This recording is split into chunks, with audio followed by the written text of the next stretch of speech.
नमस्कार, दिन भर की खबरों में आपका स्वागत है। आपके साथ मैं हूं रूबी सिंह चौहान। शुरुआत करेंगे आज की मुख्य हेडलाइन से। धूमधाम और हर्षोल्लास के साथ मनाया गया रंगों का पर्व। देश भर में अलग और अनोखे अंदाज में खेली गई होली। केजरीवाल की गिरफ्तारी पर दिल्ली में आम आदमी पार्टी कार्यकर्ताओं का प्रदर्शन। कई वर्कर्स हिरासत में। गुरुग्राम में भी किया भाजपा कार्यालय का घेराव। बीजेपी सांसद दिलीप घोष बोले, ममता अपना पिता तय करे, खुद को कभी गोवा कभी त्रिपुरा की बेटी कहती हैं। टीएमसी की ईसी से शिकायत। अधीर रंजन बोले, वरुण गांधी परिवार से जुड़े इसलिए टिकट कटा, उनकी इमेज साफ सुथरी, अगर वो कांग्रेस में आएंगे तो हमें खुशी होगी। स्मृति बोली, जयराम रमेश गांधी परिवार के दरबारी, कांग्रेस की सत्ता जाने के बाद दरबारी हमारे कामों के आंकड़े तोड़ मरोड़ के पेश कर रहे हैं। देश भर में कल यानी सोमवार को रंगों के पर्व होली को धूमधाम के साथ मनाया गया। देश के अलग अलग कोनों में अलग अलग और बड़े अनोखे अंदाज में होली खेली गई। लोग रंगों के इस पावन त्योहार को बड़े ही उत्साह और उमंग के साथ मनाते दिखाई दिए। उत्तर प्रदेश के प्रयागराज की कपड़ा फाड़ होली बहुत प्रसिद्ध है। खास बात यह है कि इसे देखने और खेलने के लिए लोग बाहर से वहां पहुंचते हैं। लोगों में इसका अच्छा खासा उत्साह देखने को मिलता है। एक दूसरे के कपड़े फाड़कर लोग इस होली का आनंद लेते हैं। आजकल देश में कई जगह कपड़ा फाड़ होली प्रचलन में आ रही है। तो वहीं बाबा विश्वनाथ की नगरी काशी में मणिकर्णिका घाट पर खेली जाने वाली होली कोई आम होली नहीं है। यहाँ पर रंग नहीं, फूल नहीं, बल्कि चिता की भस्म की होली खेली जाती है, जिसमें दूर दराज से आए लोग भी काफी बढ़ चढ़ कर हिस्सा लेते हैं और चिता भस्म की होली खेलते हैं। इस होली में खासकर बाबा के अनन्य भक्त शामिल होते हैं। वहीं राधेश्याम की नगरी मथुरा वृंदावन में लठमार और फूलों की होली काफी प्रसिद्ध है। यहाँ देश ही नहीं विदेशों से भी लोग इस होली का आनंद लेने के लिए होली के कुछ दिन पहले ही पहुंचने लगते हैं। इस कारण यहाँ काफी भीड़भाड़ देखने को मिलता है। लोग इस होली का जमकर आनंद लेते हैं। तो वहीं उत्तर प्रदेश के शाहजहांपुर में रंगों की होली से ज्यादा तो यहाँ की अनोखी जूता मार होली प्रसिद्ध है। यहाँ पर भैंसा गाड़ी पर बैठाकर बड़े लाट साहब और छोटे लाट साहब के जुलूस निकाले जाते हैं और फिर उन पर जूतों की बारिश होती है और झाड़ू से भी पिटाई की जाती है। वहीं कई लोग होली के त्योहार को राधे कृष्ण के मनमोहक भजन को गाकर और उन पर झूमकर मनाते हैं। आगे बढ़ने से पहले आप भी देखें ये खास रिपोर्ट।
तो वहीं दिल्ली के मुख्यमंत्री अरविंद केजरीवाल की गिरफ्तारी का विरोध कर रहे आम आदमी पार्टी के कई कार्यकर्ताओं को पुलिस ने हिरासत में ले लिया है।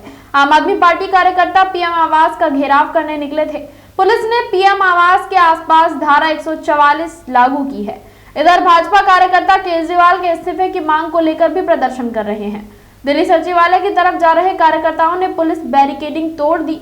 उन्हें रोकने के लिए पुलिस ने वाटर कैनन का इस्तेमाल किया। तो वहीं दिल्ली भाजपा अध्यक्ष वीरेंद्र सचदेव समेत कई भाजपा कार्यकर्ताओं को पुलिस ने डिटेन भी कर लिया। तो वहीं हरियाणा में भी आम आदमी पार्टी कार्यकर्ताओं ने मंगलवार को प्रदर्शन किया।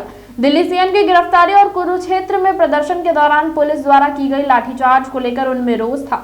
शराब नीति घोटाला मामले में केजरीवाल को 21 मार्च को उनके आवास से गिरफ्तार किया गया था। वो 28 मार्च तक ईडी की हिरासत में है। केजरीवाल ईडी कस्टडी से सरकार चला रहे हैं। मंगलवार को उन्होंने दूसरा सरकारी आदेश जारी किया। उन्होंने स्वास्थ्य मंत्रालय को निर्देश दिए कि मोहल्ला क्लिनिक में गरीबों के लिए दवाओं की कमी नहीं होनी चाहिए, लोगों को मुफ्त जांच और दवाई मुहैया कराई जाए। केजरीवाल ने 24 मार्च को जल मंत्रालय के नाम पहला सरकारी आदेश जारी किया था। उन्होंने जल मंत्री आतिशी को निर्देश दिया था कि दिल्ली में जहां पानी की कमी है वहां टैंकरों का इंतजाम करें। उन्होंने कोर्ट में पेशी के समय कहा था कि वो इस्तीफा नहीं देंगे, जरूरत पड़ी तो जेल से सरकार चलाएंगे। तो वहीं पश्चिम बंगाल की मुख्यमंत्री ममता बनर्जी पर भाजपा सांसद दिलीप घोष की टिप्पणी को लेकर राजनीति तेज हो गई है। तृणमूल कांग्रेस ने मंगलवार 26 मार्च को सोशल मीडिया प्लेटफॉर्म एक्स पर घोष का एक वीडियो शेयर किया। इसमें घोष ने ममता के पिता को लेकर बयान दिया है। दिलीप घोष ने कहा, ममता जब गोवा जाती है तो खुद को गोवा की बेटी कहती है, त्रिपुरा में खुद को वहां की बेटी बताती हैं। वो तय करें कि उनके पिता कौन है। किसी की भी बेटी बन जाना अच्छा नहीं है। न्यूज एजेंसी पीटीआई के मुताबिक वीडियो में दिलीप घोष बंगाल विधानसभा चुनाव 2021 में टीएमसी के नारे बांग्ला नजर में आके चाय यानी बंगाल अपनी बेटी चाहता है का जिक्र कर रहे थे। हालांकि वीडियो कब का है और कहां का है यह अभी स्पष्ट नहीं हुआ है। टीएमसी ने ममता पर आपत्तिजनक टिप्पणी और आदर्श आचार संहिता उल्लंघन करने के आरोप में घोष के खिलाफ राज्य चुनाव आयोग से शिकायत की है। साथ ही घोष से माफी की भी मांग की है। बंगाल के वर्धमान सीट से टीएमसी के लोकसभा उम्मीदवार कीर्ति आजाद ने भी दिलीप घोष की आलोचना की है। घोष इसी सीट से भाजपा के लोकसभा प्रत्याशी हैं। कीर्ति ने एक वीडियो मैसेज जारी करते हुए कहा, घोष की अभद्र टिप्पणी से एक नारी का अपमान हुआ है। घोष की मानसिक स्थिति ठीक नहीं है, वो किसी अस्पताल में जाकर अपना इलाज करवाएं। कीर्ति ने कहा, भाजपा नेताओं की ऐसी मानसिकता नारी शक्ति को अपमानित करती है। उन्होंने पहले मां दुर्गा के खिलाफ अपमानजनक टिप्पणी की थी। उन्होंने सीएम के बारे में जो कहा उसके लिए उन्हें पॉक्सो एक्ट के तहत गिरफ्तार किया जाना चाहिए। तो वहीं कांग्रेस सांसद अधीर रंजन चौधरी ने भाजपा नेता वरुण गांधी को कांग्रेस में शामिल होने का प्रस्ताव दिया है।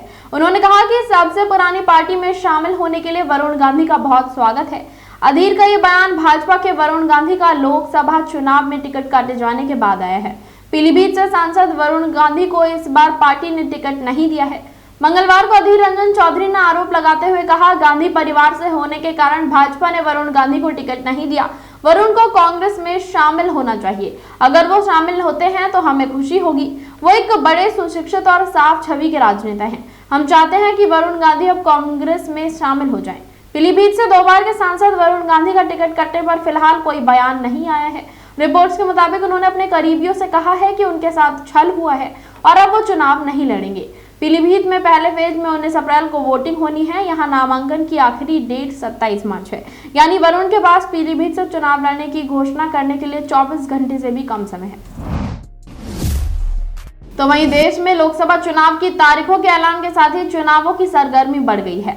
तीखी बयानों का दौर जारी है। इसी बीच केंद्रीय मंत्री स्मृति ईरानी ने कांग्रेस नेता जयराम रमेश को गांधी परिवार का दरबारी बता दिया है। स्मृति ने एक्स पर लंबे चौड़े कमेंट लिखे। ये भी कहा कि कांग्रेस की सत्ता चली गई, लेकिन दरबारी लोग हमारी सरकार के काम के आंकड़ों को तोड़ मरोड़ कर पेश कर रहे हैं। सोमवार को जयराम रमेश ने कहा था कि 10 साल में महिला और बाल विकास मंत्रालय खासा नाकाम रहा है। नारी शक्ति सिर्फ एक नारा बनकर रह गया है। जून 2024 में महिलाओं के लिए अन्याय काल खत्म हो जाएगा। स्मृति ईरानी महिला एवं बाल विकास मंत्री हैं। स्मृति ईरानी ने सोशल मीडिया प्लेटफॉर्म एक्स पर यह भी कहा, जब मूर्ख दूसरे को मूर्ख बनाने की कोशिश करता है तो उससे ये पता चलता है कि वो कितना बड़ा मूर्ख है।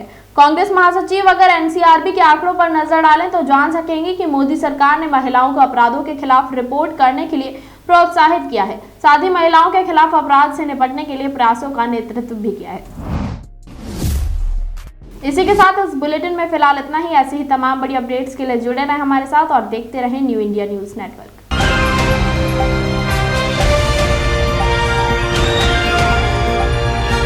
दिल्ली, हरियाणा, उत्तर प्रदेश, राजस्थान की हर खबर के साथ देखते रहिए न्यू इंडिया न्यूज नेटवर्क।